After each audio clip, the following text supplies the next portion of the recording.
दोस्तों नमस्कार। आज हम मौजूद हैं देश के नामचीन बाल रोग विशेषज्ञ डॉक्टर अतुल अग्रवाल साहब के चैम्बर में, और आप इंडियन पीडियाट्रिक एसोसिएशन के बड़े बड़े पदों पर अहम जिम्मेदारियां निभा चुके हैं। चाहे वैक्सीन का मामला हो, चाहे बीते दिनों कोरोना के दौरान आप तो लगातार बिजी थे, देश भर को सलाहें ऑनलाइन दे रहे थे, तरह तरह की बातें आपसे लोग, देश भर के लोग पूछते थे और जानकारियां सलाह देते थे डॉक्टर अतुल अग्रवाल। लेकिन आज आपके लिए इनकी सलाह बहुत वरदान साबित हो सकती है, खासतौर से आपके नौनिहालों की जो फूड हैबिट बदली है, खासतौर से कोरोना संक्रमण काल के दौरान, जो अब तक पटरी पर नहीं आ सकी है, जिसकी वजह से तरह तरह की बीमारियों के चपेट में आ रहे हैं नौनिहाल, किशोर, 15 साल तक की उम्र के खासतौर से बच्चे। क्या क्या हुआ है, कैसे आया है परिवर्तन और क्या होना चाहिए, इन सब मुद्दों पर बात करते हैं डॉक्टर अतुल अग्रवाल से। आप गौर से सुनिए उनकी बात, निश्चित रूप से उनकी बात आपके लिए, बच्चों के लिए वरदान साबित हो सकती है। जुड़े रहिए हमारे साथ, देखते रहिए हमारी खास रिपोर्ट।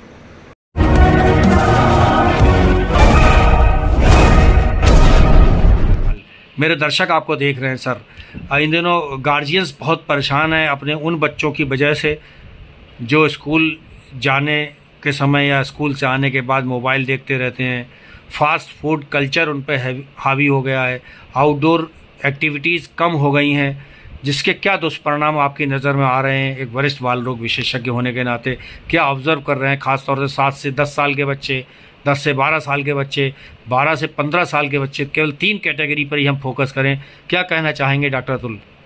सर, पहले तो आप सबको प्रणाम। आपने जैसे 3 कैटेगरी के बारे में बात की, तो हमको याद रखना पड़ेगा विश्व ने पिछले 2 वर्ष कोरोना के झेले।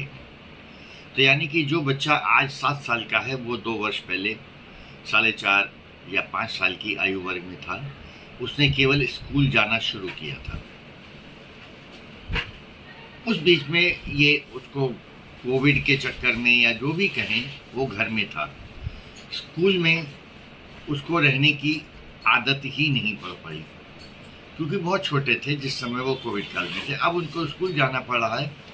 वो उस नए वातावरण में पिछले वर्ष या इसी वर्ष कहें एडजस्ट नहीं कर पा रहे हैं। दूसरा, माँ बाप भी काफ़ी कुछ भयभीत टाइप के से हो गए हैं। मोबाइल पर क्लासेस चलाई गई बच्चों की, इसका भी दुष्परिणाम सामने आ रहा है। बच्चों ने लिखना बंद कर दिया, वो अब लिखने से डरने लग गए हैं। छोटे छोटे बच्चे गणित में बिल्कुल ही बहुत बुरा परफॉर्म कर रहे हैं। साथ में एक समस्या और आई कि ये बच्चे घर में जिस रूटीन में रहते थे, तो इनको सुबह उठना, तैयार होना या स्कूल जाने के लिए जो दैनिक नित्य क्रम होते थे, उनका भी ब्रेक हो गया।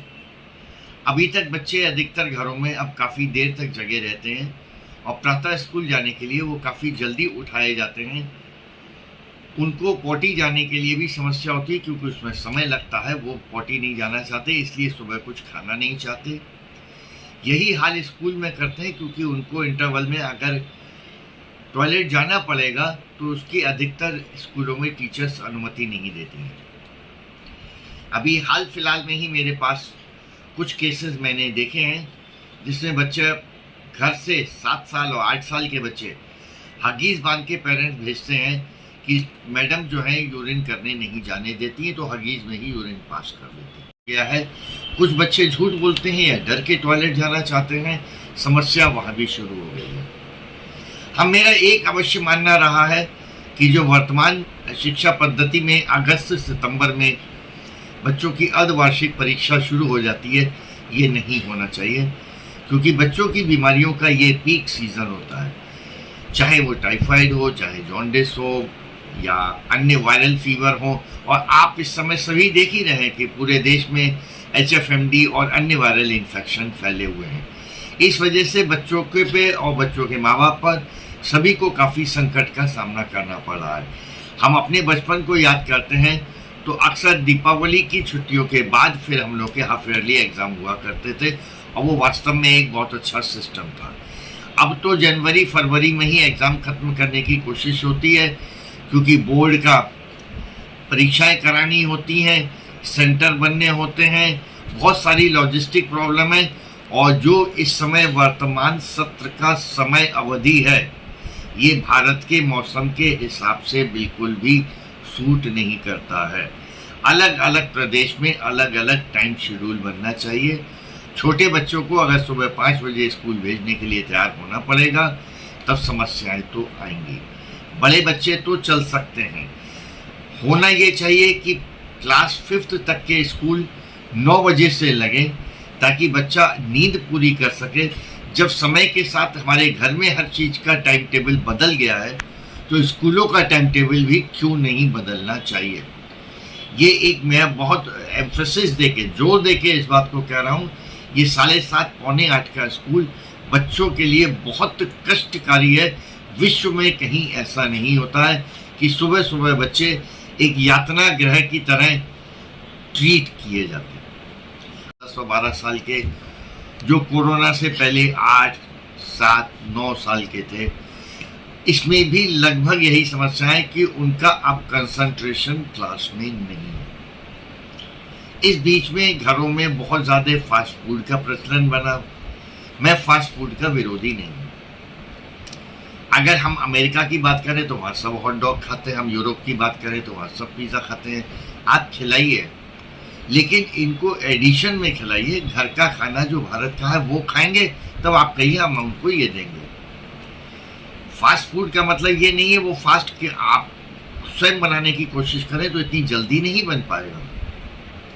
लेकिन अपने देश, अपने यहाँ का खाना, क्योंकि हम डेली कुक करते हैं, ये एक अद्भुत चीज़ है। अमेरिका की तरह नहीं कि एक हफ्ते का खाना बनाकर हम फ्रिज में रख देते हैं और वो महीनों तक हम खाते रहते हैं। हमको भारत का ही खाना उनको खिलाना चाहिए क्योंकि हम लोग फ्रेश बनाते हैं और वही सर्वोत्तम है। हाँ, अगर वो बच्चे का मन है तो उसको आप ये कह सकते हैं कि तुम ये खाओगे तो उसके बाद एक्स्ट्रा हम तुमको देंगे। उसको मेन डाइट ना बनाए। उसके बाद अगर बड़े बच्चों पर आते हैं और जिसको एडोलेसेंट कहते हैं, उनके ऊपर शायद साइकोलॉजिकल इफेक्ट 2 साल के स्कूल बंदी और ये सब का कुछ बहुत अधिक पड़ा है। वो अपने आप को अभी भी फिट नहीं पा रहे हैं स्कूल में और उनकी परफॉर्मेंस बहुत अधिक खराब हो रही है। अब वो उस एज में प्रवेश कर रहे हैं कि जहाँ उनको 2-3 साल बाद कंपटीशन में अपीयर करना है। वो मानसिक तनाव में कि हम क्या करें, कैसे करें, क्योंकि कुछ नहीं पता कि क्या होगा। उनकी आदत छूट गई है। तो अगर हर आयु वर्ग के बच्चों की बात करें तो पोस्ट कोविड समस्याएं अलग अलग हैं। स्कूल के टाइम का मैं हमेशा से कहता रहा हूँ, इसको सुधारना चाहिए। कम से कम छोटे बच्चों के लिए खाना अधिकतर कोशिश हो घर में बना हुआ कुक्ड खाएं। फास्ट फूड अगर एक्स्ट्रा दे रहे हैं तो उसमें मुझे कोई आपत्ति नहीं है। मान लिया ये सजेशन आपका ठीक है, ऐसा होना चाहिए, नहीं हो पा रहा है, कॉन्सिक्वेंसेस, दुष्परिणाम क्या हो सकते हैं? देखिए, जो अधिकतर जिनको तथाकथित फास्ट फूड है जैसे आप लोग मानते हैं, पिज़्ज़ा है, बर्गर है, यही 2 मेन चीज़ें हैं। इसके अलावा कुछ समोसे या और भी चीज़ें बनती हैं। ये अधिकतर मैदा से बनती हैं जिसमें कि रफेज की मात्रा बहुत कम होती है, जिसकी वजह से कॉन्स्टिपेशन या जिसको कब्ज कहते हैं वो बच्चों में बहुत अधिक होता है। समस्या साथ साथ ये भी हो गई कि हम भारतीय टॉयलेट सीट की जगह विदेशी टॉयलेट सीट का प्रयोग करने लग गए। बच्चों को तो कम से कम इंडियन टॉयलेट सीट पर बैठाना चाहिए क्योंकि उससे पेट पर प्रेशर अच्छा पड़ता है। जब बच्चा सवेरे पॉटी नहीं जाता है तो खाना नहीं खाता है और वो उसको अवॉइड करता है। इसलिए एक चक्र बन गया है। हम वो खाना खा रहे हैं जिसके कि कब्ज होता है, उसके बाद हम भूख अपनी मारते हैं।